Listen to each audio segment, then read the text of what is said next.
Indefinite tense.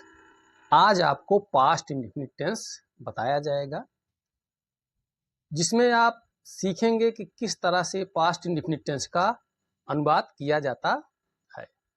तो सबसे पहले आपको पहचान के विषय में बताया जाएगा कि किस तरह से आप पहचानेंगे कि ये कौन सा टेंस है। तो पहचान में जिन हिंदी वाक्यों की क्रियाओं के अंत में आ, ई, ए, आ था, ई थी, ए थे, सकी, सका, ता था, ती थी आदि शब्द आए तो वाक्य पास्ट इंडेफिनिट टेंस में होता है। तो पहचानने के लिए आपको ये देखना होगा कि इन शब्दों का कहीं ना कहीं जो है प्रयोग हुआ होगा वाक्य में, तो आप समझ जाएंगे कि ये पास्ट इंडेफिनिट टेंस है। और इसका जो अनुवाद करने का नियम है बहुत ही सरल नियम है, और इसमें जो भी क्रिया का प्रयोग होता है वो सेकंड फॉर्म की क्रिया का प्रयोग होता है केवल अफर्मेटिव सेंटेंस में। तो नियम है, इस टेंस में सभी कर्ताओं के साथ वर्ब की सेकंड फॉर्म का प्रयोग किया जाता है। तो जो भी अफर्मेटिव सेंटेंस होगा वहां पर आपको सेकंड फॉर्म की क्रिया का प्रयोग करना है। इसका जो फार्मूला है, सब्जेक्ट सबसे पहले अफर्मेटिव पे सब्जेक्ट ही होता है, उसके बाद क्रिया का सेकंड फॉर्म, उसके बाद ऑब्जेक्ट और उसके बाद अदर का प्रयोग किया जाता है। तो इस तरह से आप जो है सब्जेक्ट, वर्ब की सेकंड फॉर्म, ऑब्जेक्ट और अदर का प्रयोग अफर्मेटिव सेंटेंस में करेंगे। अफर्मेटिव सेंटेंस का मतलब स्वीकारात्मक वाक्य, अर्थात जिसमें किसी काम का होना या करना पाया जाए। तो जैसे इसमें पहला एग्जाम्पल हम लेते हैं, गीता ने एक गीत गाया। तो हम इसी तरह से इसी फार्मूला के हिसाब से, इसी फार्मूले के हिसाब से हम इसका अनुवाद करेंगे। गीता ने एक गीत गाया, तो गीता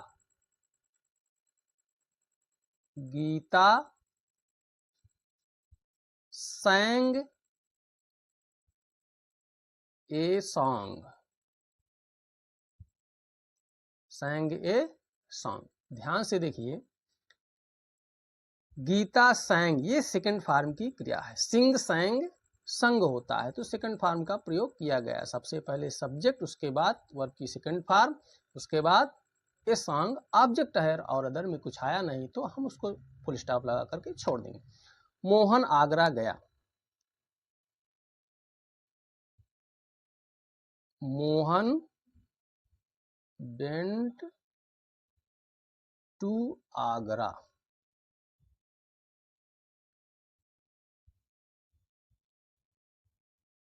मैंने उसे पढ़ाया,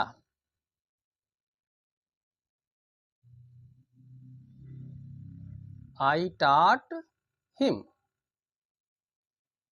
ध्यान से देखेंगे, मैंने की अंग्रेजी आई और टीच का सेकंड फॉर्म होता है टॉट और उसे हिम। वह कल दिल्ली गया,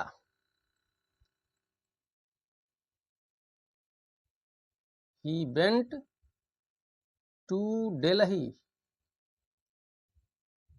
yesterday।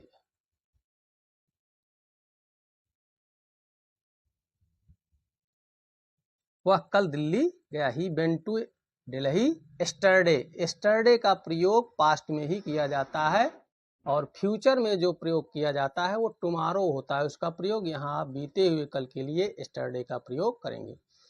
उसने मेरी सहायता किया, ही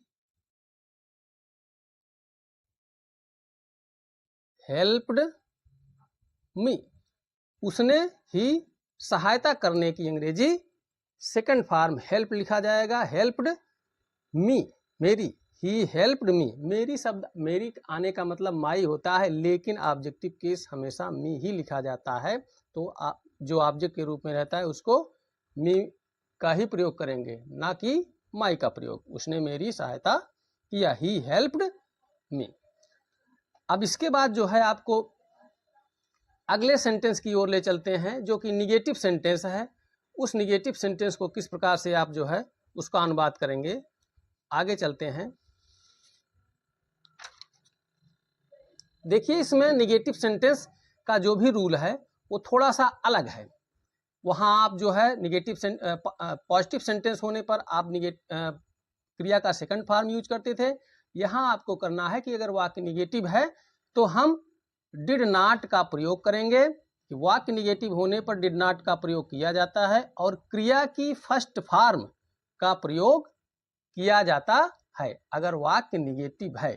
लेकिन वाक्य निगेटिव होने पर विशेष में देखिए, वाक्य में कभी नहीं या कभी भी नहीं का प्रयोग हो, इन दो शब्दों को याद रखिएगा, कभी नहीं और कभी भी नहीं, अगर ये शब्द मिले तो वहां नेवर का प्रयोग किया जाएगा। किसका प्रयोग किया जाएगा? नेवर का प्रयोग किया जाता है। और एक चीज और ध्यान रखने वाली बात है कि निगेटिव होते हुए भी यहाँ क्रिया का सेकंड फॉर्म का प्रयोग किया जाएगा और तब डिड नॉट का प्रयोग नहीं करेंगे, क्योंकि नेवर का मतलब होता है कभी नहीं या कभी भी नहीं। तो ये ध्यान रखना है आपको, अगर नेवर का प्रयोग किया गया है तो वाक्य में जो भी क्रिया होगी वो सेकंड फॉर्म के में प्रयोग की जाएगी। लेकिन अगर वैसे सामान्य जो है निगेटिव है तो वहां आप डिड नॉट का प्रयोग करके क्रिया का फर्स्ट फॉर्म का प्रयोग करेंगे। नीचे देखिए दिया गया है subject plus did not plus क्रिया का first form plus object plus other. दूसरा है नेवर होने पर सब्जेक्ट प्लस नेवर प्लस क्रिया का second form plus object plus other. नीचे कुछ वाक्य दिए गए हैं, इनको देखते हैं। वह स्कूल नहीं गया, तो सबसे पहले ही लिखेंगे क्योंकि हमारा नियम कहता है सब्जेक्ट पहले होना चाहिए। उसके बाद ही के साथ डिड नॉट का प्रयोग क्योंकि नहीं शब्द आया है, ही डिड नॉट। अब देखिए गया, यहां निगेटिव है इसलिए हम यहां क्या प्रयोग करेंगे? क्रिया का first form, he did not go to school. हो गया। तुमने पत्र नहीं लिखा, you did not write a letter.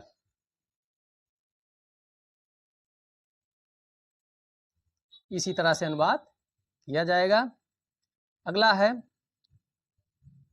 उसने एक कलम नहीं खरीदी, उसने का he did not buy a pen, he did not buy a pen, उसने एक कलम नहीं खरीदी। तो डिड नॉट का प्रयोग किया गया, बाई फर्स्ट फॉर्म है, सेकंड फॉर्म का प्रयोग इसलिए नहीं होगा क्योंकि डिड नॉट आया है, निगेटिव है, इसलिए फर्स्ट फॉर्म का प्रयोग किया गया, he did not buy a pen. वह आगरा कभी नहीं गया, ध्यान दीजिएगा कि यहाँ कभी नहीं आया है, तो कभी नहीं के लिए आपको बताया गया है कि नेवर का प्रयोग किया जाएगा और क्रिया का second form, he never went to Agra, he never went to Agra. एक चीज आपको समझ लेना है यहाँ पे कि नेवर का प्रयोग हमेशा मुख्य क्रिया से पहले किया जाता है। ध्यान से देखिएगा, नेवर का प्रयोग, ये वेंट क्या है? ये मुख्य क्रिया है और इससे पहले नेवर का प्रयोग किया जाएगा, ये हमेशा आपको ध्यान में रखना है। अगला है वाक्य, हमने ताजमहल कभी नहीं देखा, हमने ताजमहल कभी नहीं देखा। तो यहां लिखेंगे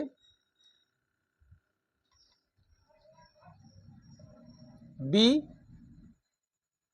हमने की अंग्रेजी बी, कभी नहीं शब्द आया है तो कभी नहीं का प्रयोग आप नेवर करेंगे, बी नेवर सा, सीसा सीन, तीन फॉर्म होता है, सा द ताजमहल,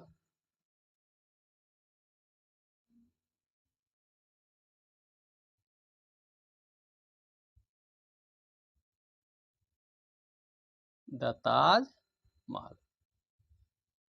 हमने ताजमहल कभी नहीं देखा, बी नेवर सा द ताजमहल। देखिए द ताजमहल, द का प्रयोग इसलिए किया गया है क्योंकि दुनिया में जो भी अकेली वस्तु है, चाहे गंगा नदी हो, चाहे ताजमहल हो या लाल किला हो, उसके पहले द का प्रयोग किया जाएगा। सूरज हो, चंद्रमा हो, द का प्रयोग किया जाएगा। ताजमहल ये जो है नाउन है, और नाउन जो है प्रॉपर नाउन है। प्रॉपर नाउन हमेशा कैपिटल लेटर से लिखा जाता है। इस तरह से जो है ये निगेटिव सेंटेंस आपका समाप्त हुआ। अगले वीडियो में आपको जो है इंट्रोगेटिव सेंटेंस के विषय में बताऊंगा। और आप लोगों से जो है ये निवेदन है कि पूरा का पूरा वीडियो देखा करें, जिससे आपको सारी चीज़ें जो है स्पष्ट हो जाएं, आप सारी चीज़ों को समझ जाएं। और बेल आइकन को अपने जो ऑन ना किए हों ऑन कर लें, जिससे कि नोटिफिकेशन पहुंचता रहे।